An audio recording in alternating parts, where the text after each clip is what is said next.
안녕하세요. 저는 30 초반에 결혼한 지 3년 차가 된 여자입니다.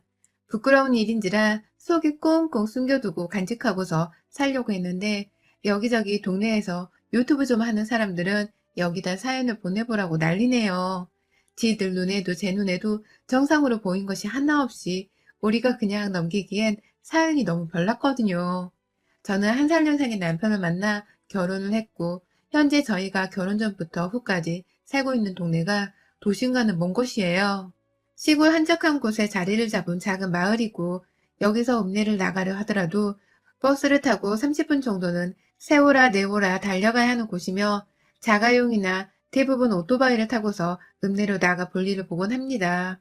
동네 자체가 작고 다들 자기 동네에 뭐가 없어서 슈퍼 하나를 가려고 하더라도 꼭 읍내로 나가야만 하는 환경이어서 읍내 한 번을 가면 온 옆 동네 사람들이랑 반상회를 하는 지경이었고요.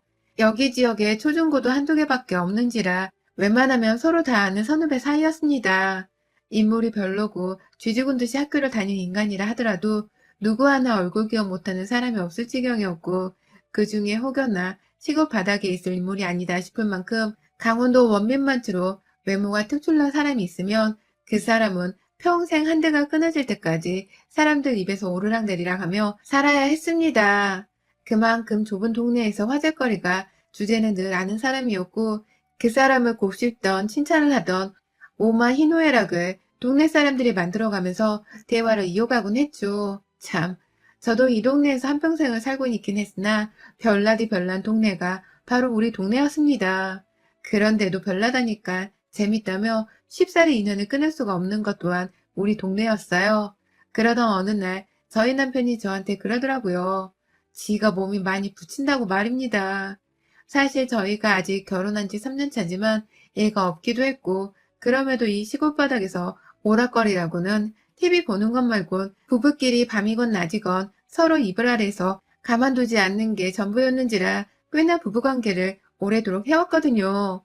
처음에는 신혼부부니까 불에 타올라서는 아침에 눈만 뜨면 남편이 저를 가만 내버려 두지 않았고요.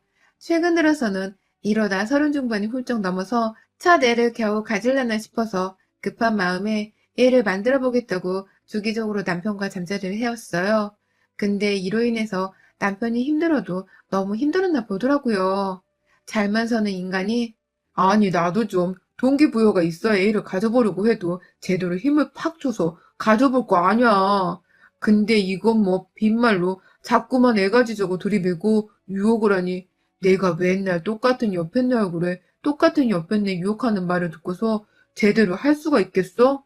그러니까 내 말은 나도 좀 어디 용돈이라도 좀 후하게 쳐주던가. 저기 어디 옆 동네 고까마된 애처럼 보약이라도 좀 한 사발 먹여서 몸보신이라도 하게 해주던가. 라면서 이젠 빈말로는 아이를 가지는데 힘을 보태는 동참을 하지 않겠다고 하는 거예요. 기가 막힐 노릇이었죠. 애는 나 혼자만 위해서 낳는 것도 아니었는데 말입니다. 뭘 어떻게 하면 기분을 풀겠냐고 말한 대로 보약이나 용돈이라도 쥐어줘야 하는 거냐면서 화를 내다가도 저희 부부가 당장에 하는 일이라고는 읍내에 있는 마트에서 저는 캐시어로 일을 하고 남편은 동네 어르신들이랑 농사일을 해다가 파는 게 전부였는데 돈이 있나 싶더라고요. 저놈의 멀쩡한 몸뚱이를 가진 남편한테 보약을 억지로 먹이고 용돈까지 덤으로 얹어줘야 한다는 게 두고두고 속이 상해 빠르게 대답을 해주지 못했어요. 남편한테 돈이 아깝다 생각이 들면 안 되지만 제가 노는 사람도 아니고 어쩔 땐 남편보다 다달이 벌어오는 돈이 더 많았는데 제 앞에서 용돈 타령을 하니 꼭지가 틀어질 수밖에요. 그러다 뭐 이런 생각까지는 가면 안 되는 것이었는데 저희 친정엄마한테 도움을 좀 요청해 보기로 했습니다. 원래 딸들은 그러잖아요. 지 살림 힘들면 친정에 스리슬쩍 빈대부들여 하잖아요. 그 집까진 안 하려 했는데 저희 친정은 그래도 엄마랑 아버지가 큰오빠랑 같이 읍내에서 조그만 식당 하나를 운영하고 계셨거든요. 저도 알바를 하면서 돈 좀 받아보려다가 일 못한다고 거절당한 그 읍내 식당에서 나름 주변에 장보러 온 손님들이 한두 번은 꼭 들리는 곳이었는지라 돈이 벌리는 중이었고 그래서 저하고 남편은 엄마한테 슬쩍 도움을 받아보려 했습니다. 남편은 이런 저의 계획을 듣고는 처가댁을 볼 면목이 없어야 할 텐데 오히려 더 기고만장해져선 역시 당신은 머리가 똑똑해. 잘 돌아간다니까? 라면서 당장에 옷을 갈아입곤 절 데리고 저희 친정으로 향하더라고요. 엎어지면 코단나 가까운 동네에 살고 있는 저희 엄마를 찾아간 것이었어요. 백년 손님인 사위가 오니 버선발로 뛰쳐나와서는 환영을 해주시는 엄마는 곧 식당으로 출근을 해야 하셨는지 나갈 채비를 하고 계시더라고요. 남편은 엄마의 그 모습을 보고는 빨리 자신의 목적을 달성해야겠다 싶었는지 옆에 멀찌감치 서 있는 저를 보면서 몇 번이고 눈에 힘을 줘가며 궁시렁거렸어요. 저보고 직접 빨리 말을 하란 소리였습니다. 그런데 그게 어디 쉽나요? 기껏 오랜만에 친정에 찾아와서는 지 남편 보역부터 한 사발 해달라는 게 말이죠. 일부러 옆에서 남편이 절 어찌 쳐다보고 말건 한 귀로 한 눈으로 듣고 무시하고 흘리게 반복하다 엄마가 나 이제 식당 가야 혀 라면서 가방을 드셨고 그 순간 남편이 엄마의 앞으로 달려가 매달렸어요. 아이고, 장모님. 나이 드신 우리 장모님이 이날 이제껏 출근한다고 그 먼 길을 또 가시고, 사위라는 놈이 변변찮아 제대로 해드리는 것도 없고. 라면서 멀쩡한 두 다리를 제대로 세우지를 못하고는 저희 집 마루에 앉아서는 신발 신느라 앉아있는 엄마의 눈높이를 맞추던 남편은 이내 그 엄청난 똘끼의 연기력이 발동이 되어선 장모님, 제가 이런 말을 어디 가서 하겠어요. 장모님이니까 털어놓죠. 아시죠?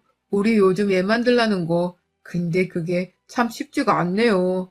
제 몸뚱이가 너무 허해서 이게 참, 그게 잘 안 돼요. 라고 말이죠. 무엇이 안 돼, 뭐?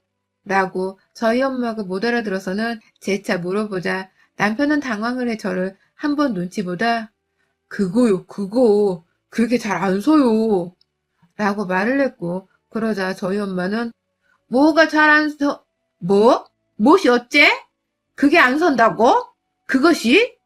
그럼 뭐요? 니들 그럼 이제 애 못 낳는겨?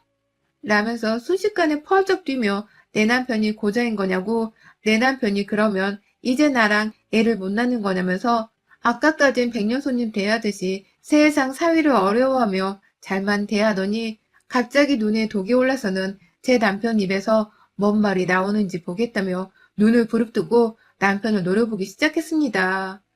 딸내미 생각부터 하는 걸 보니 누가 뭐래도 우리 엄마가 맞긴 맞더라고요. 그러자 남편은 다시금 상황을 무마하려고 아니요, 그게 아니라 그냥 몸이 너무 피곤해서 얘기를 만들어야 하는데 잘 안 된다고요. 딱 보약한테 지어 먹으면 좋을 텐데. 근데 돈도 없고 뭣도 없으니 남자 자존심이 제대로 서질 않는다고요. 라면서 애둘러 말을 하더라고요.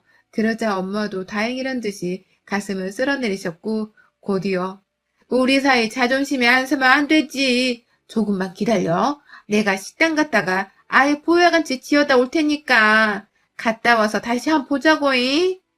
라면서 걱정을 붙들어 매라는 식으로 제 남편의 등짝을 일부러 그러신지는 모르겠지만 엉덩이 꼬리뼈 쪽을 쫙 손으로 두드려주며 남편을 한참 의미심장하게 쳐다보시다가 급기야 저한테 손에 5만 원짜리 6장을 쥐어주곤 집을 나서셨어요. 그게 엄마 지갑에 든 현금 전부였던 것 같았습니다. 왜인지 남편은 우리 엄마를 제대로 구슬린 듯 했고 제 손에 쥐어진 돈 30만 원을 보니 진짜 오늘 내로 보약이 지어지겠구나 싶더라고요. 그리고 아니나 다를까 그 이튿날 후 저희 엄마는 친정 아버지랑 같이 저희 집에 찾아와서는 보약을 건네주셨고요.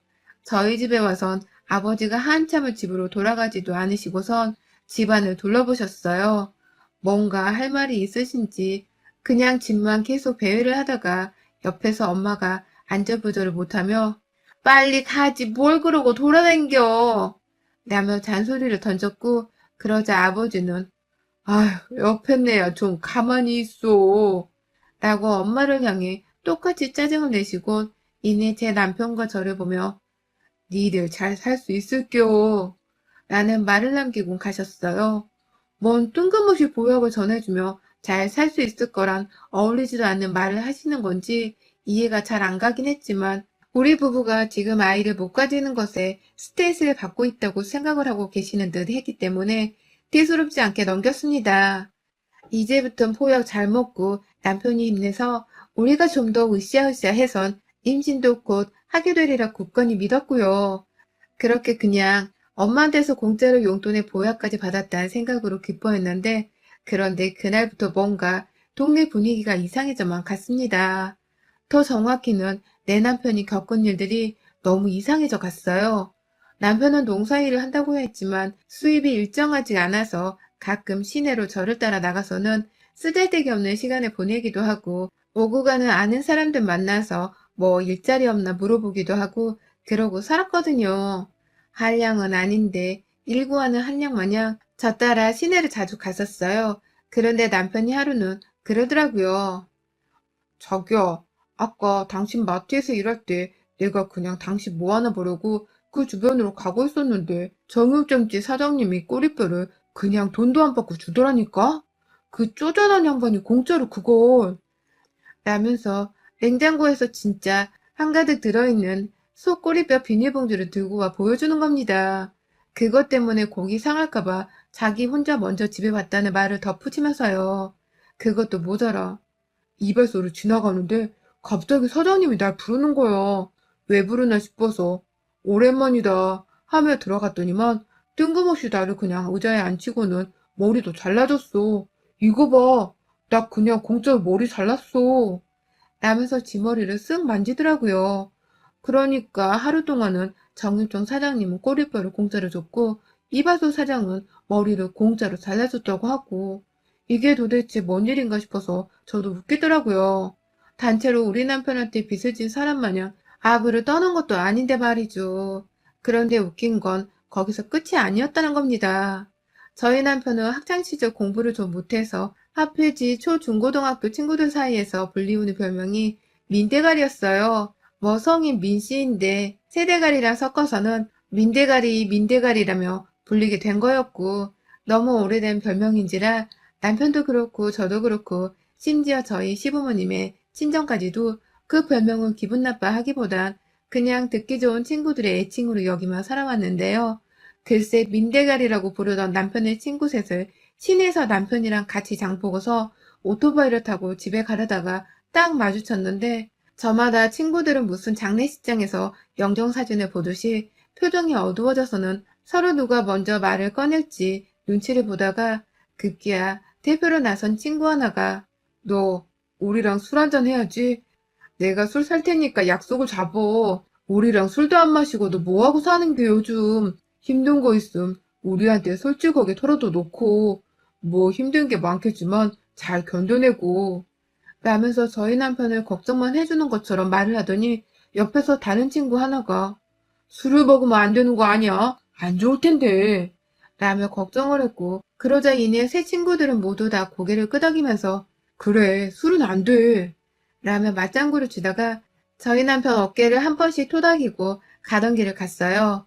남편은 저것들이 낮술을 해서는 헛소리를 하는구만. 마누라한테 정을 못 부지고 사니까 결혼하고 나서도 허구한 날 친구 만나 술이나 퍼마시고 앉아있지. 지들이 마누라 옆에서 잔소리 듣고 살기 힘드니까 나한테도 힘든 게 있는 줄 알고 저런다니까. 나는 마누라 하나 잘 만나서 힘든 건커녕 장모님한테도 보약을 지어받은 걸 저것들은 알란가 몰라. 라면서 오히려 저 멀리 가는 친구들의 뒷모습을 보며 안쓰러워하면서 자신의 처지를 높게 샀고요. 얼마 전 받은 저희 엄마의 보약을 두고두고 좋아를 하면서 흐뭇해 하더라고요. 그게 마누라 덕이라고 하니 뭐 저도 기분이 너무 좋아서 그러게 저 오빠들 다 왜 저런데? 라며 또 한 번 대수롭지 않게 여기곤 집으로 돌아왔고요. 근데요, 이런 주변 사람들의 전에 없던 우리 남편을 향한 걱정, 그리고 별별 무료로 나눠주는 음식이나 서비스들이 차츰 부담스러워지고 이상해지기 시작한 건 불과 보약을 받은 지 한 달이 지나고 나서였습니다. 그날도 남편이 시내에 갔다가 급기야 동네 하나 있는 한의원에서 선생님이 우리 남편을 불러다가 점심밥을 사주면서 한약은 어때요? 몸에 잘 받는겨? 먹고 힘내야 쓸 텐디. 그거 먹는다고 서지는 않겠지만 힘내. 라면서 조언을 해줬다고 합니다. 그 말에 남편이 뭐가서요? 라고 물어보자 한의원의 선생님은 네 자존심 말이오. 자존심이 서야 할 텐디. 그건 네 마음가짐에 따른 거니께. 라면서 당황하고 멋쩍어 하듯 대답을 했다더군요. 근데 이 말은 우리 남편이 저희 엄마한테 했었던 말이었습니다. 보약 한번 받아보겠다고 오버해서 던졌던 그 말이요. 살짝 뭔가 아리송하다 싶었던 우리 남편은 내내 한의사 선생님과의 얘기를 머릿속에서 지우지 못한 채 생각을 하고 살다가 급기야 그 시내 안에서 친하게 지내던 형 하나를 우연히 또 만나게 되었는데요. 여기서 한 번 더 이상함을 감지할 쐐기가 바뀌었다고 하더군요. 글쎄 그 형이란 사람은 저도 제 초등학교 선배이고 한 동네 살던 사람인지라 정말 오랫동안 알고 지낸 사이인데요. 그간 저희 부부랑 정말 돈독하게 지내오긴 했지만 쉽사리 돈을 먼저 이유 없이 써보이거나 뭘 툭하고 사주던 사람이 아니었거든요. 그런데 갑자기 내 남편을 길거리에서 보자마자 술을 사주겠다고 인근에 있는 보쌈집으로 데려갔다는 겁니다. 거기서 보쌈 안주에다가 막걸리 2병을 턱 쏘는데 낮이었어도 이 형이 공짜 음식을 사준다고 하니 남편이 차마 거절할 수가 없어서 그 자리에서 안주에 막걸리 2병까지 의심 없이 그냥 다 받아먹었다고 해요. 그런데 술을 먹으면서 살짝 취기가 올라왔을 때 그 형이 그랬대요. 인생은 말이야, 다 그럴 때가 있는겨. 다 그런 걸 겪다가 백발노인이 되고 관에 누워 죽는겨. 너가 재수가 없어서 그런 게 먼저 왔겠지만 뭐 나한테도 곧 올 것이고 저기 저 보쌈집 사장님은 벌써 왔을지도 몰라. 다 살다 보면 차츰 그런 게 일곱시 오는겨. 그러니 힘내 동생. 네가 어쩌다 그렇게 됐을까이. 라면서 남은 막걸리를 지 속이 상한다며 입안으로 쭉 들이붓더니만 그 길로 깨꼬닥 하며 책상에 머리를 박고 쓰러졌다는 겁니다. 아주 꽐라가 되어버렸어요. 그 바람에 남편도 이게 도대체 뭔 일인가 싶기도 하고 그간 쭉 이 동네 시내에서 있었던 일들이 머릿속에 하나둘 되새겨지면서 한 번쯤 따져볼 필요가 있다는 생각이 들었다고 해요. 그날 결국 사준다는 형이 불렀는데 꽐라가 된 형을 대신해 남편이 계산을 했고 지도 승질이 나선 식당 사장님께 형을 맡겨두곤 혼자 식당 밖으로 나와 거리를 걸었다고 하고요. 바로 저를 향해 마트로 찾아온 바람에 저는 마트 매니저 오빠한테 부탁을 드리고는 먼저 일을 끝마쳤습니다. 호주머니에 오토바이 키가 있는 걸로 봐선 운전을 해야만 집에 갈 수 있을 터인데 혼자서는 도저히 못 보내겠더라고요. 그래서 남편을 부축하면서 둘이서 막 남편이 오토바이 주차를 시켜놨다는 쪽으로 걷고 있었는데요. 거기가 중간에 시내시장 하나를 지나쳐야 해서 오고 가며 마주치게 된 동네 할머님들과 아줌마들이 정말 많았어요. 그런데 이 옆에네들이 정말 하나같이 우리 남편과 저를 보고서는 그냥 지나치지를 못하고선 우째하면 초올란가 우짠데 저 젊은 나이에 우째 살라고 그란데 라면서 하나같이 꽐라가 된 내 남편을 꼴에 안쓰러워 죽겠다는 듯이 한탄의 말을 뱉어내더니만 이윽고 괜찮아 그래도 돼 그라고 살아도 살 수 있는 게 인생이여 라면서 좌우당간 힘을 내라고 파이팅을 외치는 거예요. 이 시골 바닥에서 할머니들이 화이팅! 화이팅! 라고 말입니다. 저는 남편한테서 동네 사람들이 남편을 잘 챙겨준다는 소리를 입으로만 전해 들었지 이렇게 제 두 눈과 귀로 확인을 하는 건 처음이었습니다. 상당히 기분이 오묘하고 나쁘고 뭔가 내가 지금 모든 걸 다 이해하지 못한 듯한 꺼림직한 기분이 슬슬 들기 시작하는 와중에 저희 남편도 술에 취하다 말고 오다 가는 옆 햇네들이 자꾸만 지 걱정을 사서 해주니까 도저히 못 참겠는지 아, 좀, 그만 좀 하라고요, 좀. 뭔디 이렇게 나를 걱정하는겨. 아, 왜, 다들 나를 이렇게 걱정하는겨. 라면서 술이 취한 채로 몸을 흔들어대며 그만 좀 걱정을 해주라고 막 짜증을 내는데 가뜩이나 술에 취해 제정신이 아니게 보이는 남편이 저한테 의지해서 거리를 걷고 있는 모습이 많이 외로웠는지 아줌마들과 할머님들은 아예 지나쳐 가려다 저희 부부를 따라보면서까지 괜찮은겨? 상태가 매일 이런겨? 힘들만도 하지. 얼마나 힘들겨?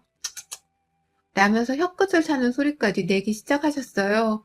어느 아줌마 일행들은 한참을 쫓아오면서 급기야 우리 남편은 안 그러니 천만다행이지 라며 지네 집 남편이랑 우리 남편을 비교하기 시작했고 그 바람에 제가 뿔이 나버려 잡고 있던 남편을 손에서 놓아버리고는 아줌마를 향해 고함을 질러버렸습니다. 아니, 아줌마, 말을 그렇게 하면 안 되죠. 우리를 본 세월이 몇인데, 아줌마 남편이 내일모레 환갑인데, 지금 마흔도 안 된 우리 남편을 그 집 양반이랑 갖다 비교를 하는 거예요. 아니, 뭔 비교를 하겠다고, 우리 남편은 그 집 할아버지랑. 라면서 소리를 지르자, 급기야 그 아줌마도 기분이 나빴는지, 아니, 그건 또 아니지. 어째 사지 멀쩡한 우리 남편은 네 남편이랑 비교를 하냐. 네 남편이랑 내 남편을 비교하는 건 나의 마지막 남은 자존심을 깎아먹는 것이요. 말은 똑바로 해야지. 라면서 오히려 제게 화를 내셨어요. 그 말에 주변 할머니들이고 아줌마들은 죄다 들러붙어 싸움 구경을 하면서 그렇지, 그렇지. 라고 수긍을 하셨고요. 그쯤 되니 우리가 이 동네에서 뭔 잘못을 제대로 단단히 한 건가 싶어서 혼란스러워졌고 남편은 길바닥에 넘어지며 술이 완전히 깨버린 거지 제가 싸우는 동안 얘기를 다 들으면서 정신을 차리고 또박또박 말을 하더라고요. 아니, 말 좀 해봐요. 제발 누가 말 좀 해주라고. 내가 지금 뭐 어떤디? 내가 지금 어떻길래 나한테 여기저기 다 괜찮다는 말을 하고 그래야. 나 잘 살고 있는데 왜 자꾸 나한테 화이팅 하고 힘을 주냐고요, 힘을. 라면서 짜증이 이빨에 섞여선 서 있던 제자리에서 두 발을 동동 구르며 화가 치밀어 올라 죽겠다고 울분을 토하는데 한 할머니가 그러더라고요. 네 고자잖아. 라고 말이죠. 우리 다 알고 있는데 그렇게까지 속여서 뭐 얻을 게 있다고 거짓말을요. 땡! 그러면 못 써. 우리가 다 서로 얼굴 보고 산 세월이 얼마인데 너는 앞으로 무엇이 부끄러워 고자인 것도 숨기려고 그러냐. 라면서 저희 부부가 미처 무슨 일이 돌아가고 있는 건지를 제대로 생각해 보기도 전에 할머님은 그런 엄청난 폭탄 발언과 다름없는 내 남편이 고자란 말을 그 아줌마들 앞에서 당당히 밝히며 자기들은 다 이해를 하니 창피하지 말라는 말을 하셨고 그 바람에 저 설마 나도 모르는 사이에 내 남편이 고자가 된 줄 알고 바로 남편을 향해 너 고자야? 라며 소리를 질렀어요. 그러자 아줌마들이고 할머니고 흠이 라면서 동시다발적으로 탄성을 질러내더니 마누라는 몰랐던 거야? 라며 제 남편을 향해 일제히 사기꾼이라고 노려보기 시작하셨고요. 그러자 뒤편 가게에 있던 아저씨들도 뭐요? 마누라도 속이고 있었던 거요? 그러면 안 되지. 마누라는 알고 있었어야지. 라면서 뛰쳐나와 싸움판을 구경했어요. 그러자 남편은 이게 뭐 어떻게 돌아가고 있는 거야? 내가 왜 고자야, 자기야? 라면서 울부짖었고 그제서야 아차 싶더라고요. 그리고는 제가 그러니까 나도 모르겠다고. 우리 어제도 같이 잤는데 갑자기 내 남편이 왜 고자가 된겨? 누가 우리 남편 고자랬어요? 어떤 쓰발놈이 내 남편 보고 고자랬냐고요? 라면서 막 윽박을 지르자 또다시 그 자리에 있던 온 시내 사람들이 뭐요? 어제도 잤다고? 그럼 너 고자 아닌겨? 라면서 동시다발적인 탄성을 지르며 가슴을 쓸어내렸습니다.